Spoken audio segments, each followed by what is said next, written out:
E aí pessoal, tudo bem? Bem-vindos de volta ao canal Coleção Paralela. Sou o Rodrigo, este é o grandíssimo mestre do terror. E hoje a gente vai falar de um personagem que muitas vezes fica bastante relegado a um segundo plano. Isso de uma maneira mais geral, mas principalmente eu só posso falar com autoridade quando é sobre mim mesmo, né? Mas principalmente sobre mim. Sempre vi esse personagem por desconhecimento lá na juventude, eu tô falando quando eu era menino que entrei em contato com as histórias dele, e ali até uma certa altura da adolescência eu segui vendo ele dessa maneira, como uma espécie de personagem coadjuvante do qual eu não achava muita graça e eu achava simplesmente uma cópia, né? Um carbono do Conan. Mais tarde, é claro, eu acabei descobrindo que se fosse para considerar as coisas nas devidas proporções, o Conan, né, que seria uma cópia dele, já que esse personagem veio antes, né? Eu tô falando de Kull, né? Kull, uma das grandes criações do Robert E. Howard, que é simplesmente um personagem que tem sim o seu valor e que eu demorei para perceber e me interessar. Eu tenho essa edição aqui da editora Abril, ó, edição especial Conan em cores, embora a história seja do Kull. É Kull, o Vale das Sombras. Aqui a capa de trás. É uma historinha publicada em 1991. Essa edição foi publicada nos anos 90, início dos anos 90, né? E nós temos simplesmente o primeiro herói bárbaro criado pelo Robert E. Howard, né? Quando eu descobri isso há muitos e muitos anos atrás, é preciso frisar isso, né, gente? Eu descobri isso já faz muito tempo, não é uma descoberta recente, tá? Eu sou uma criatura muito distraída, atabalhoada e às vezes alienada para muitas coisas, mas não é uma descoberta recente, tá? Eu não acordei semana passada e descobri isso, antes que alguém se sinta no dever de fazer um comentário com esclarecimentos, né? O fato é que quando eu me dei conta disso, eu fiquei deveras surpreso, porque como eu disse, até então a minha visão do Kull era outra. Nós temos aqui uma história que chegou até nós naquela época pelo Alan Zelenetz, que eu não lembro dele em mais nada. A arte é do Tony De Zuniga, este eu conheço, claro. E diga-se de passagem, não sei ser lá tão fã assim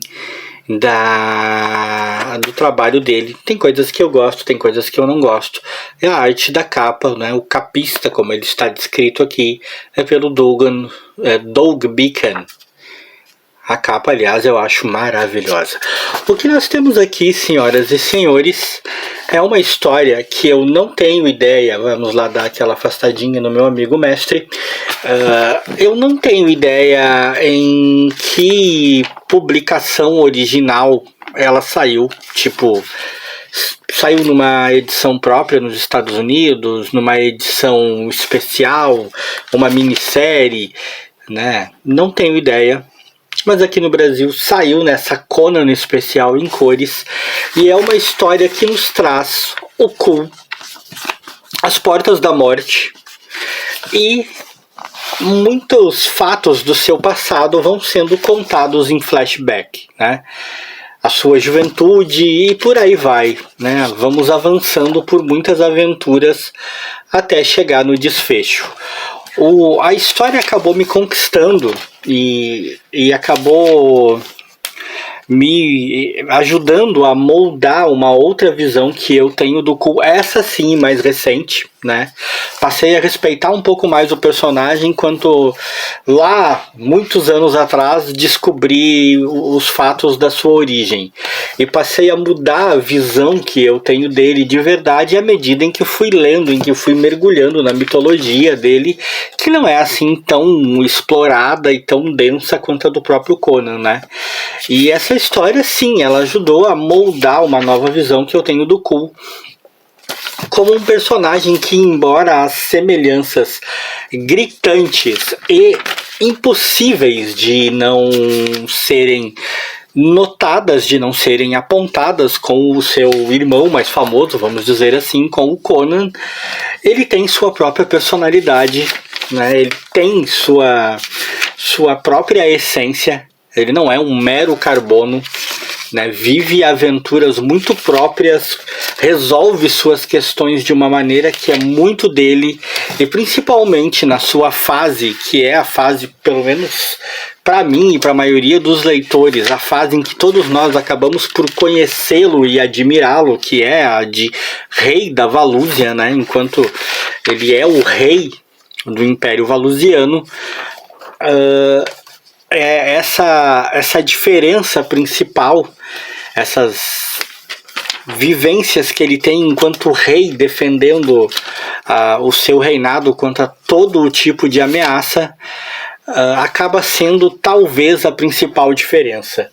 Sabemos que existem, né, no futuro fases em que o próprio Conan vira rei, mas Kull, eu diria que foi não só o primeiro, mas o que fez isso com mais propriedade, o que nos ensinou o verdadeiro valor e o verdadeiro poder de um bárbaro monarca.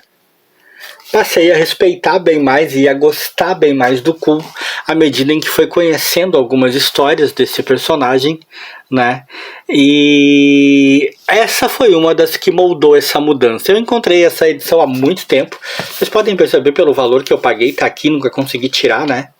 R$2 na época. Oh, tempo bom, hein? Uma edição dessas você pagava R$2.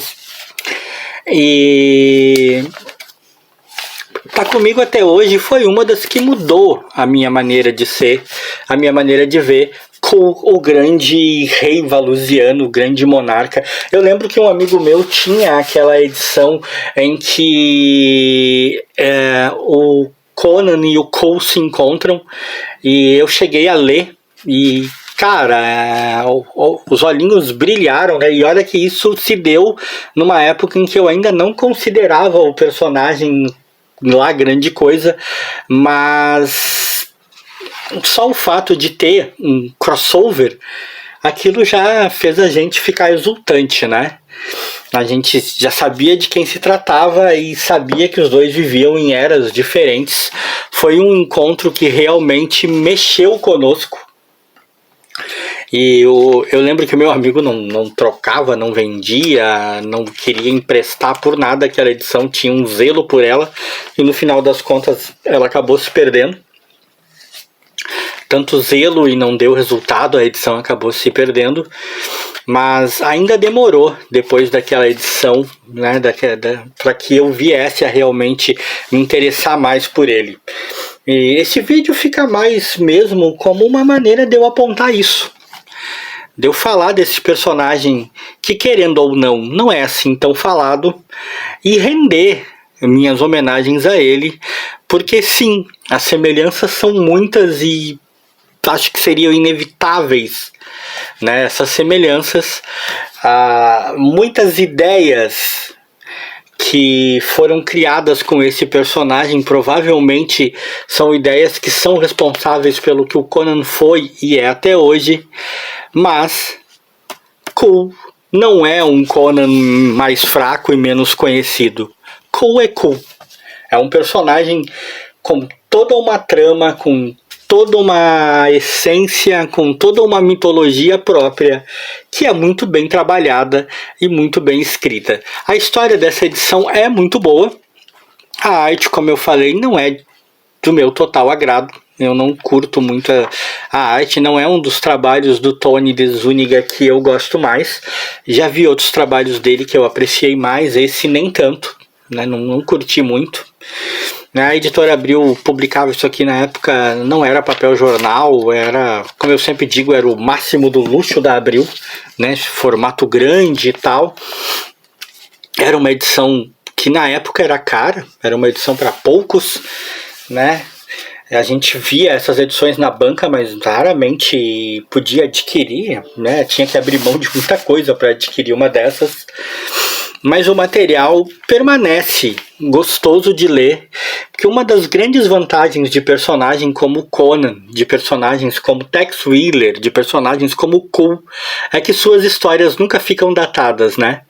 São personagens atemporais presos a uma época e a um tempo que não concerne espaço, que não abre divisão para as modernidades e para o avanço do que está acontecendo hoje em dia.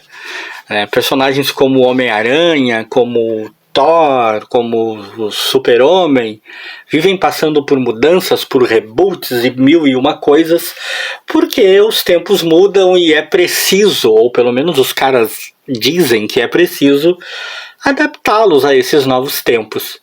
Conan, Cool, Tex, Zagor, esses personagens não precisam disso. O Velho Oeste vai ser sempre do mesmo jeito. A Valúzia vai ser sempre desse jeito. O mundo mágico, terrorífico, misterioso, terrorífico é uma ótima palavra, hein? Né? Assustador, em que o grande Cole vivia, não precisa fazer nenhuma concessão às modernidades de hoje em dia.